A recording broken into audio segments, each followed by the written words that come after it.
Olha, Salate, nesse vídeo eu vou fazer muitas curiosidades sobre lugares que não deveriam ser habitados.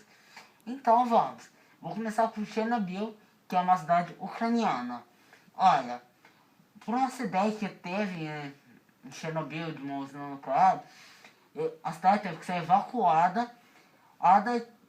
E também isso teve grandes problemas, com partículas radioativas pela atmosfera, afetando quase toda a Europa Ocidental. E só para falar como comentário, foi na Guerra Fria. E vamos para outra, que é agora Pompeia. Olha, Pompeia, vocês devem conhecer como uma famosa cidade romana, que foi meio que destruída pelas erupções vulcânicas. E, olha, mesmo que tenha pessoas morando lá, meio que não podem, pelo simples motivo que ainda tem erupções vulcânicas.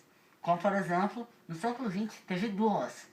E meio que está visto mais erupções vulcânicas. Como também, pela lava, ela destruiu o solo, então não dá para contar mais. Então, próximo, que é Maldivas. Maldivas, olha, é um arquipélago que meio que tem problemas pela grande mineração de corais.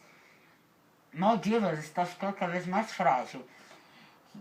E mesmo sendo também um lugar que tem turismo muito, e muitas lojas de mel, que é meio redundante porque turismo não dá isso, meio que tá tendo problemas, porque a ilha está muito fraca contra tsunamis. Mas o prefeito de Maldivas meio que evacuou a cidade em 2008. Então, pro próximo, que é a Antártica. A Antártica é um continente que, olha, não dá para sobreviver lá pela baixa temperatura e também porque não tem muita coisa para alimentação, tipo isso. E é só isso mesmo. E a Ilha da Queimada Grande. A Ilha da Queimada Grande é localizada em São Paulo, Brasil. Olha, a Ilha da Queimada Grande, ela é uma ilha cheia de cobras que vive em uma das cobras mais generosas, que é a Jaraca Ilhoa, que é responsável por 90% das mortes por cobra no Brasil. Então ele é tão poderoso e potente que, olha, a pessoa morre sobrevivente, teu membro, ó, meio que putrefado, tem problemas. E esse é o vídeo de hoje. Se curtiu o vídeo, se inscreve no canal, compartilha o vídeo, comente e dê seu like. Deixe as suas próximos vídeos, se inscrever no canal.